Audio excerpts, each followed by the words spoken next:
Pemirsa, polisi mengungkap kasus dugaan praktik joki vaksin COVID-19 yang dilakukan seorang ibu rumah tangga di Semarang.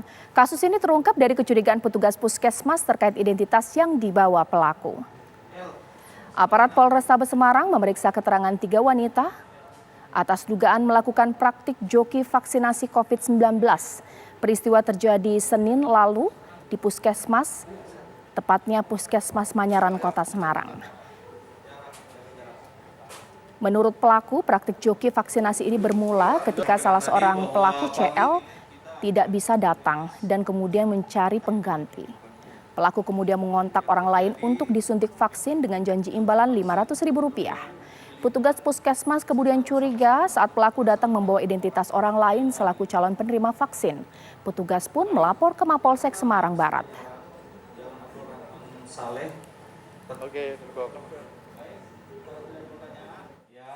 Penanganan selanjutnya nanti hukuman perbuatan yang ibu lakukan bertiga. Besoknya ibu ini hadir ke.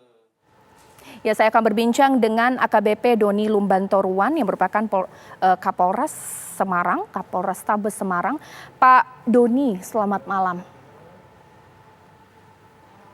Saya dengan Kasat Reskrim Polrestabes Semarang, Mbak. Mohon maaf Pak, dengan Kasat Reskrim Polrestabes Semarang, Pak Doni. Selamat malam Pak Doni.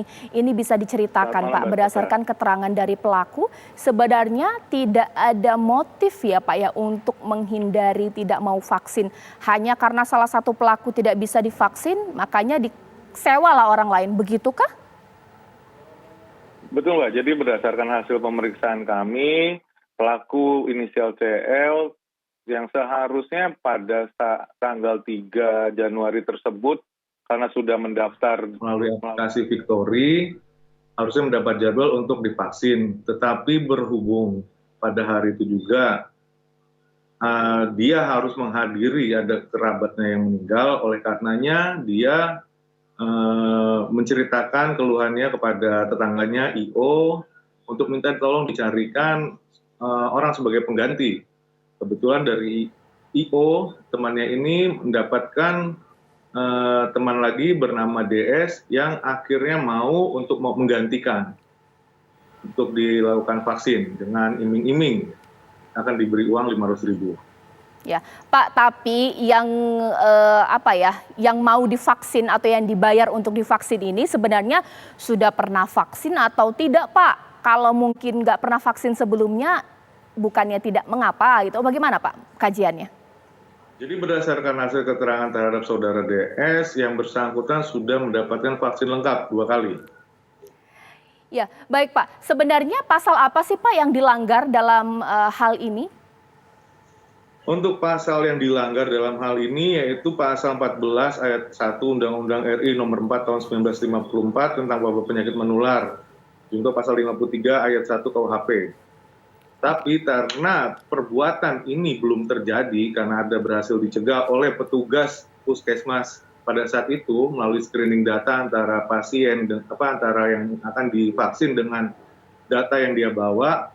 Oleh karenanya penerapan pasal ini dipertimbangkan untuk tidak dilakukan atau tidak dilakukan proses hukum terhadap yang bersangkutan. Baik. Pak, sebenarnya polisi percaya saja dengan penjelasan pelaku karena mungkin kita berpikir logikanya ya kalau tidak bisa datang vaksin ya nggak apa-apa, nanti datang pada saat pendaftaran berikutnya atau mungkin bisa daftar ke tempat lain. Ya tidak mengikat juga, ini bagaimana Pak? Apa jangan-jangan dia berbohong sebenarnya tidak mau divaksin? Jadi setelah kami periksa lebih lanjut terkait hal ini pada CL, memang yang bersangkutan juga sebenarnya ada ketakutan karena dia menyampaikan bahwa memiliki riwayat penyakit mitral valve prolaps dan koitis. Tetapi hal itu tidak menjadi masalah karena pada hari berikutnya di tanggal 4 Januari 2022 terhadap yang bersangkutan akhirnya dilakukan vaksin juga. Baik, terima kasih atas penjelasannya Kasat Reskrim Polrestabes Semarang.